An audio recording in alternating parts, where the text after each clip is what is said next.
Здравствуйте, ребята! Тема урока – рок-опера «Преступление и наказание».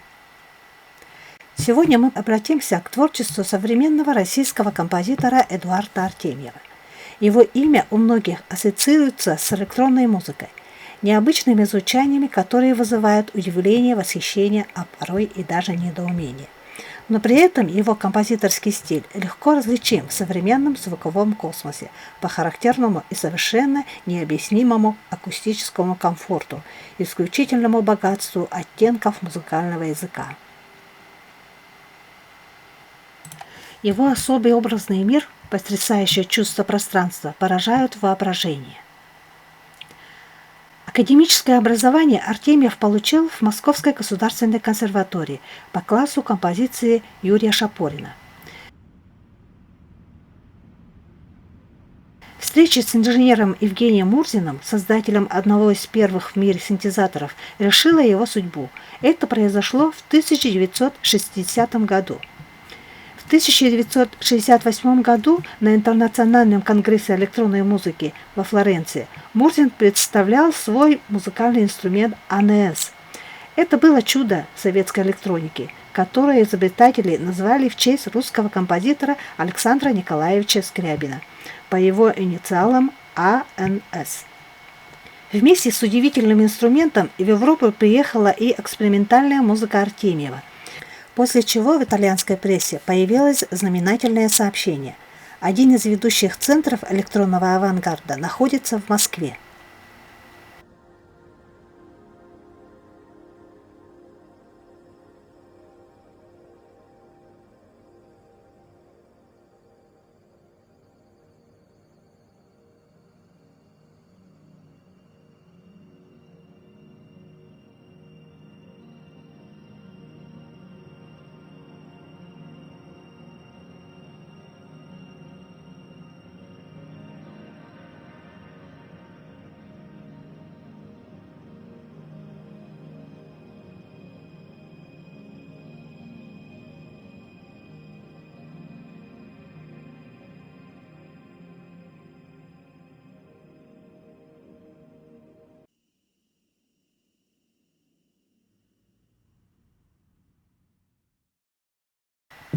Широкую известность принесла Артемьеву его работа в кино. Он написал музыку более чем 150 художественным фильмам, документальным и мультипликационным лентам.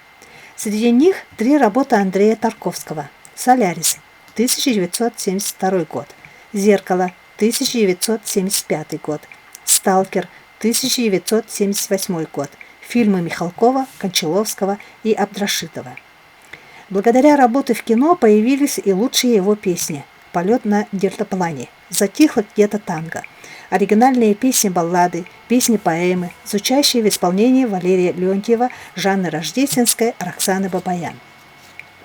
Примером синтеза электронного рока и симфонической музыки является вокальный цикл Эдуарда Артемьева «Кто я?» на стихи Юрия Рытхеева, созданный по заказу певицы Жанны Рождественской.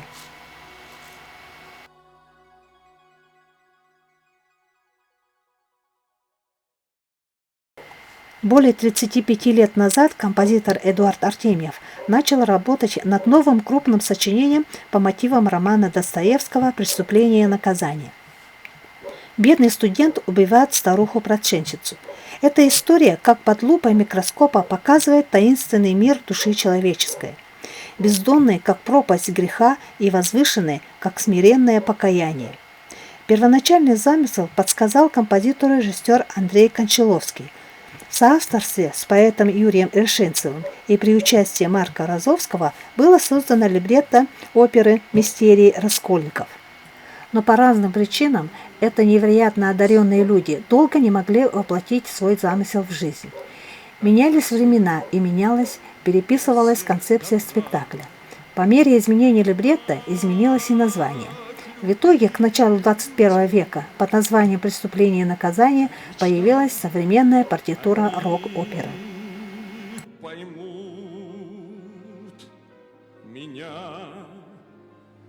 и было мне смешно слово «грех». Какой в том грех, что всем несу я счастье?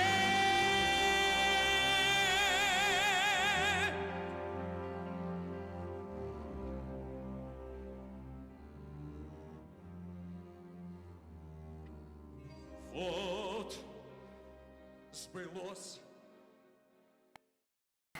В этом сочинении отразилась вся многогранность творческой личности Артемьева. Его знания в области электроники, кинематографическое мышление, безупречная консерваторская школа композиции, выдающийся мелодический талант автора популярных песен. Произведение является ярким образцом полистилистики. Автор легко и органично сочетает электронные звучности с классическим оркестром, джазовые гармонии с фольклорными попевками, экспрессивный рок с пошловатой попсой. Рок-оперу «Преступление и наказание» смело можно назвать энциклопедией современной музыки. Так много различных течений и стилей объединила она в себе. Однако поставить оперу на сцене удалось лишь в 2016 году. Время действия авторы размыли, и в нем угадываются черты и прошлого, и настоящего, а может быть и будущего. Изменения коснулись и партитуры.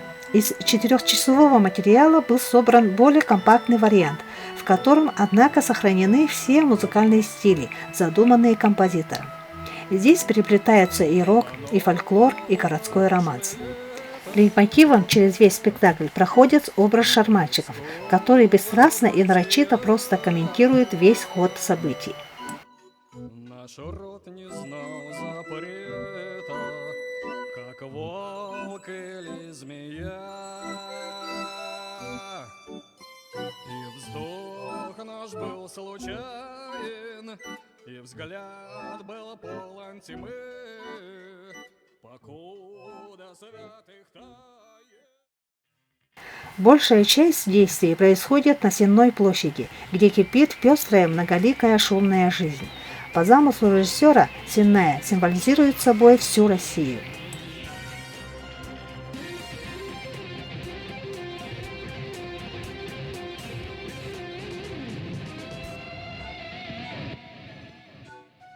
Характер Раскольникова за 30 лет тоже несколько раз менялся. Артемьеву даже пришлось переписывать музыку, потому что режиссер хотел сделать главного героя более жестким. Раскольников не просто бунтарь-одиночка, а революционно настроенный рэпер. Под кроватью у него сложены стопкой «Капитал Маркса», томик Ницше и «Майн Кампф», а на стене висит плакат «Ленинград», своеобразный привет из эстетики лихих 90-х годов. Противоположный полюс – это Соня Мармеладова, образ всепрощающей любви.